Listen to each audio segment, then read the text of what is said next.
Glenrock Lagoon is used by school groups and scouts for most of the year, and in summer it is common for campers to swim in the lagoon. Now, however, there are claims that the water is contaminated by outflow from the Burwood Beach sewage treatment plant. On Wednesday, 10 Year 6 students from the Charlestown East Public School were sent home from camp because of persistent vomiting. The children had been swimming in the lagoon on Tuesday, and their parents believe that just for the vomiting. I don't know whether it was for hepatitis. Did the children come home from the camp or not? Yes, 10 that were very ill had to come home. 2 have had injections. They've been to their local doctors and had injections. The others, as I say, remained at camp. Did they continue to swim in the lagoon? No, they were not permitted. The teacher would not allow them near the water. The Hunter District Water Board says sewage outflow would flow into Glenrock Lagoon only in the unlikely event of a broken pipe.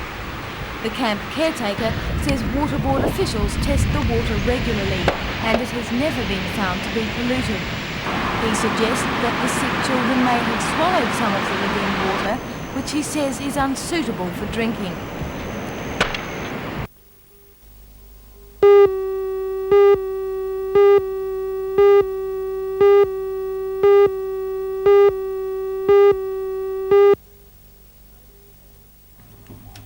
Most permanent caravan park residents are not well off. Many are pensioners and social security recipients. Many residents at Lake Macquarie Council caravan parks face a bleak Christmas. For 6 weeks during the holidays, they will be required to pay double rent.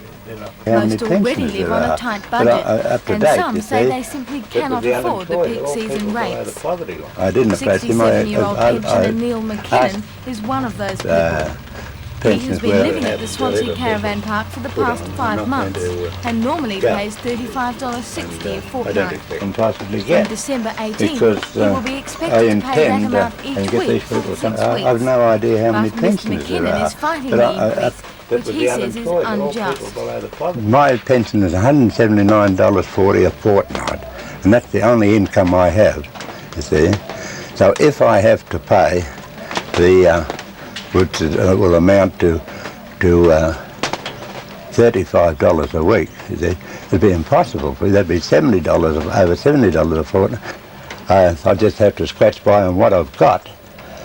But I object to them taking any of that away from me. I mean, to make it an extra, the extra rent is going to reduce this little spending power I have at Christmas.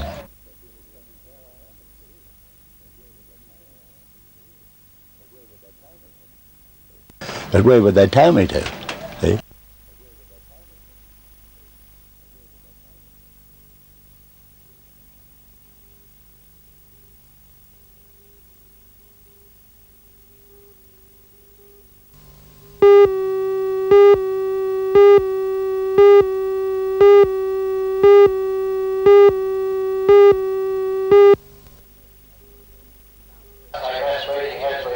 About 300 policemen and women attended today's meeting at the Broadmeadow Racecourse.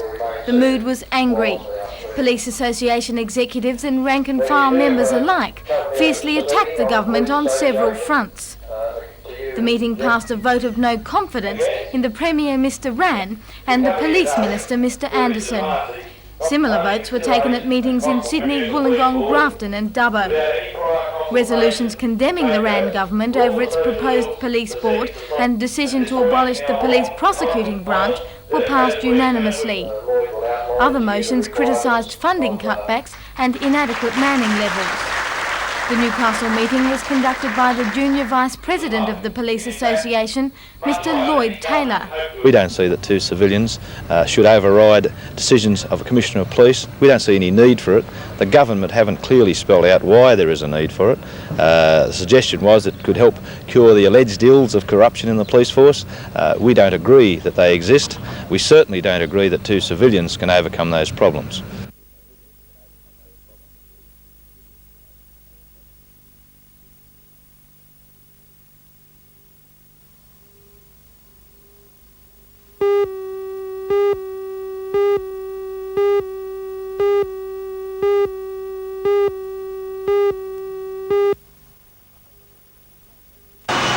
Hunter region is also gearing up for the introduction of the Handyway payment system.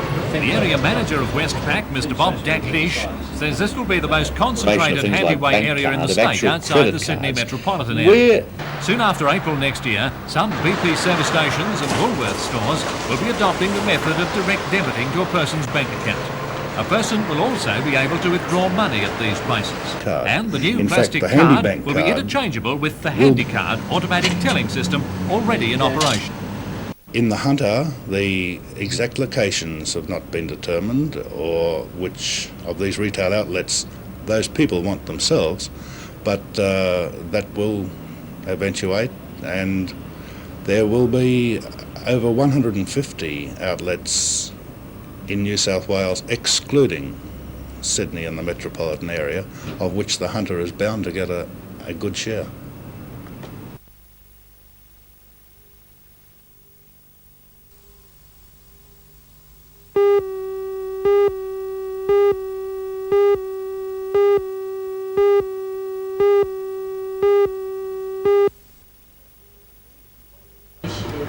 The scheme was launched this afternoon when the State Treasurer, Mr Booth, presented a cheque to Lord Mayor Cummings. The City Council is a trustee of the scheme.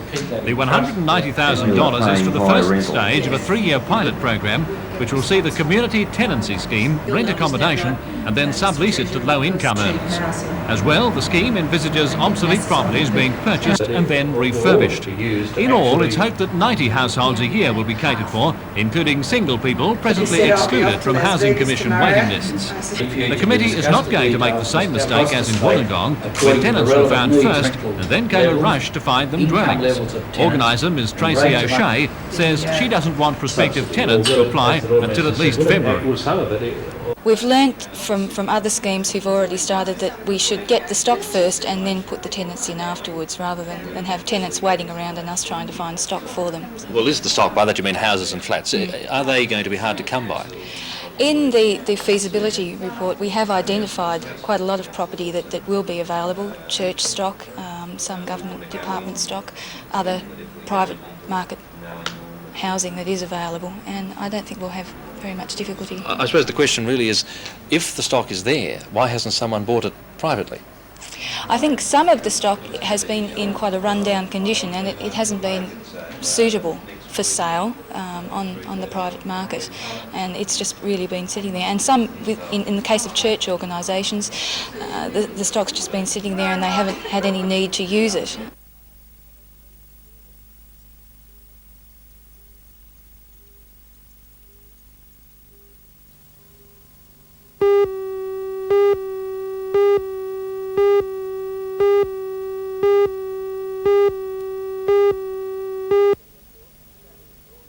The report, 16 people turned up at the Telford at lunchtime to hear what Sir Rupert and his colleagues have to offer. It's a chance to invest in a jojoba bean plantation at Emerald in Queensland. Jojoba oil is the latest wonder substance. It comes from a humble bush native to the deserts of Mexico and southern United States. However, trial plantings at Raglan near Rockhampton have shown its viability in Australia, particularly if carefully and expertly husbanded. Jojoba oil is used in a variety of applications, as a binder in cosmetics, as a lubricant, a carrier in pharmaceuticals, in cooking and waxing paper, and then once the bean is crushed, as stock feed. World demand for the oil is growing rapidly, with projections putting the requirement at 65 kilotons per annum in 12 years' time. Only 1 kiloton is produced yearly throughout the world at present. But Sir Rupert told the gathering that interest in the jojoba bean plant gathered momentum 10 years ago when the sperm whale extinction scare began. When I was Premier of Victoria, quite an early stage in that premiership, I read about this scientific report in America on substitutes for whale oil. And this highly qualified committee decided quite firmly that the best available substitute for whale oil was jojoba oil.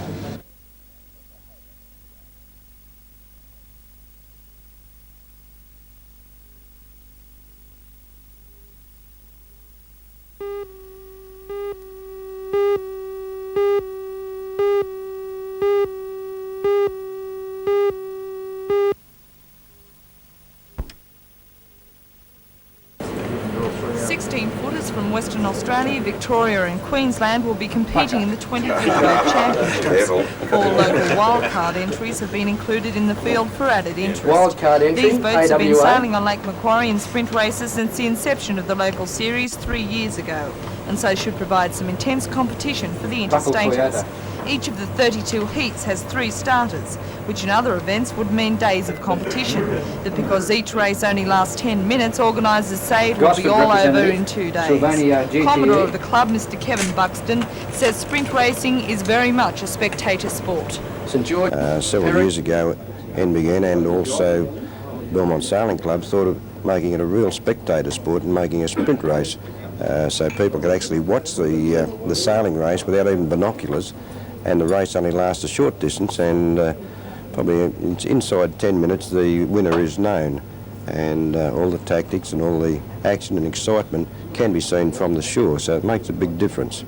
Now, the first Australian Championship, that's going to be quite an exciting event. Well, it is, but we've run local events, but now they're an Australian Championship, the first one, that's sponsored by the Commonwealth Bank for big prize money, and the boats will be racing for something like over $5,000, and the winner will be taking home a cheque for over $1,500, and it has been enough to induce the top boats in Australia to come competing for it.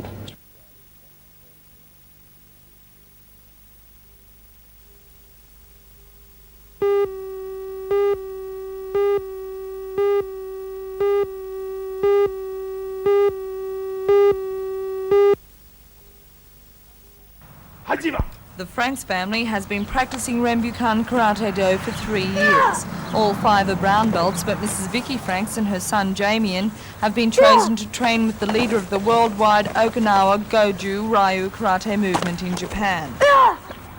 What will you be doing in Japan? A small holiday to start with, and then we're going down to Okinawa and training with Higawana Sensei. We hope to learn the new techniques that he's developed and practice some of those to bring back home to our own club. 11-year-old Jamien has the makings of a master in the martial arts, according to his instructor Aubrey Brooks. His face shows the determination and dedication of someone much older, and it's these qualities that set him apart from the rest, Mr Brooks says. The mother and son team will leave for Japan on the 28th of December.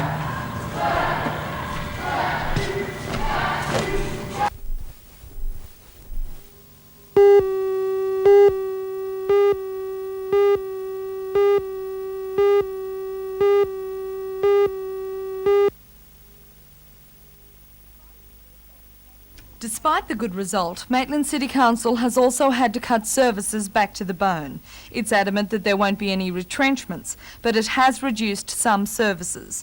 One major example is the Specific Parks Improvements Program. Last year, the council spent $590,000, and this year the program has been deleted in full.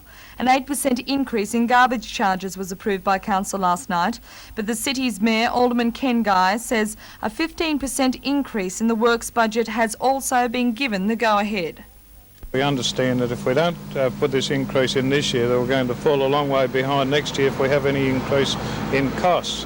Also, our maintenance program, we want to keep up to date with that, because one can understand if we don't maintain our roads and our other services, that when we do have to get around to these, that the cost is going to increase substantially. But you'll still be going for the highest rate increase of 8%? Yes, we'll be going for the 8% increase, and I don't think this will be so hard for the ratepayers to bear, providing they can see that the council is making every effort to give them the services which they so dearly deserve. This year, though, you'll be going for a balanced budget? Yes, we're going for a balanced budget. We're hoping for a surplus of about $32,000. This follows 2 years of 2 major deficit. The reason why over the last couple of years we've gone for deficit is that we've seen that we had the finances there at those particular times, and if we got in and sort of spent the money, then we wouldn't be caught up with increased costs.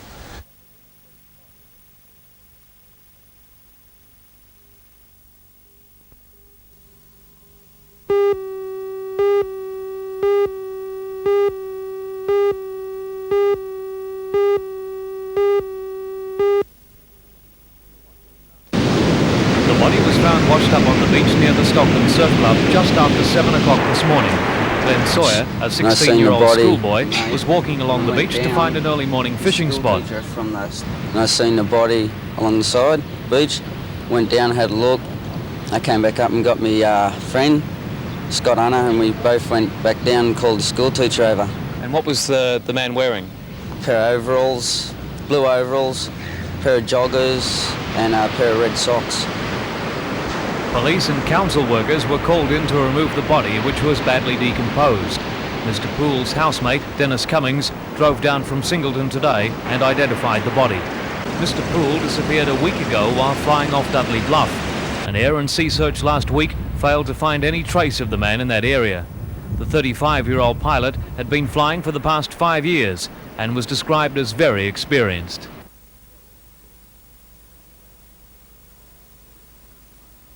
It was the first time the high-powered Eurogroup had intervened in East-West relations on arms reductions. Chairman Anders Justad made the announcement.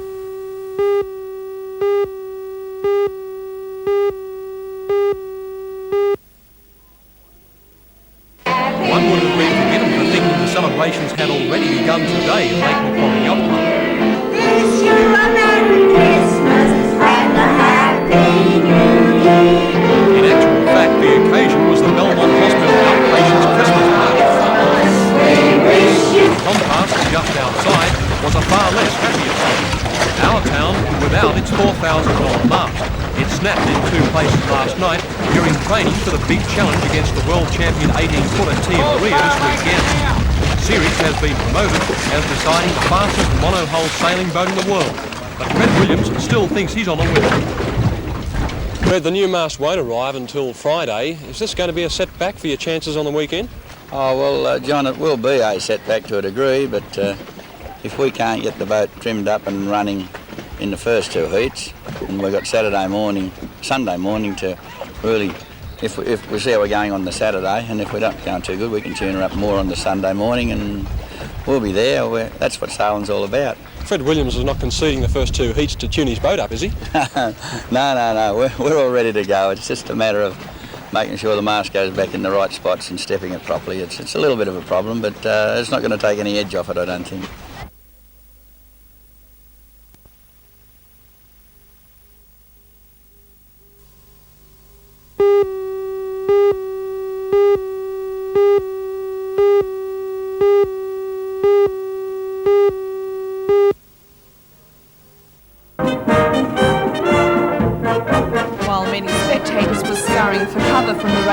The 45 cadets marched bravely out onto the parade ground.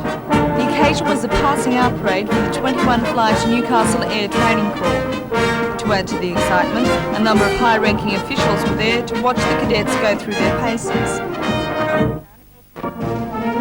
Commanding officer at Williamtown, Air Commodore Monaghan, inspected the troops to make sure they were up to scratch and to give an encouraging word.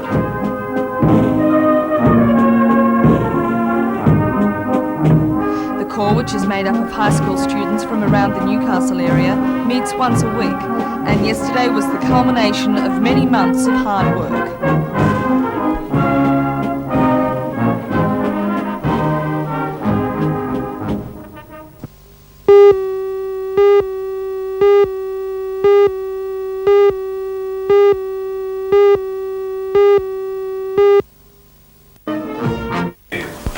The 8% increase adopted by Aldermen last night is the maximum allowed by the government.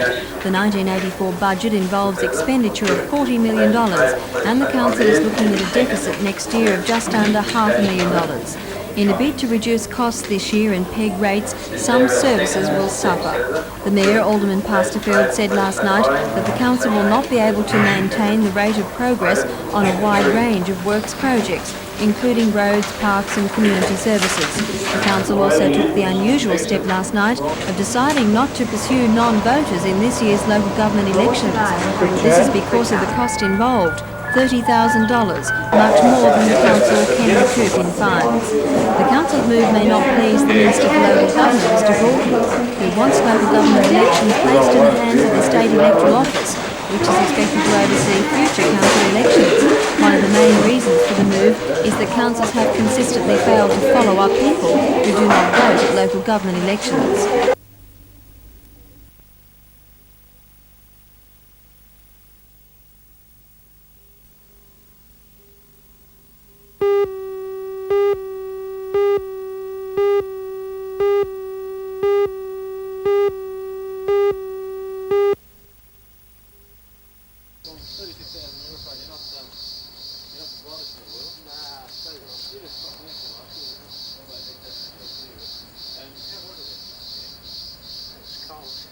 Well, it was a great setup. Obviously, they've got tremendous conditions at their home ground and training facilities in the country for all aspects of work, you know, gymnasiums, etc., for bad weather. And the professional coaches, there was probably 4 or 5 coaches looking after the squads, all with their own sort of expertise, and it was great.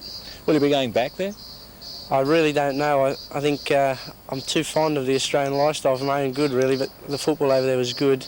So I'll wait and see. Did they leave you with any impressions of what they thought about it? No, I think they were quite happy with the progress without sort of being over enthusiastic in their praise, but they were content to let it run along, a trial. But Christmas just loomed a little bit quickly for me. And you got homesick? Yeah, that's right. What about your immediate future? Will you be with KB next year? I'm really not sure. There haven't been any details sort of put forward yet. As I left sort of straight at the end of last season, so nothing was arranged then, so I don't know. But you have a great future ahead of you. Are you going to keep at it? I'm going to keep at it for sure, yeah.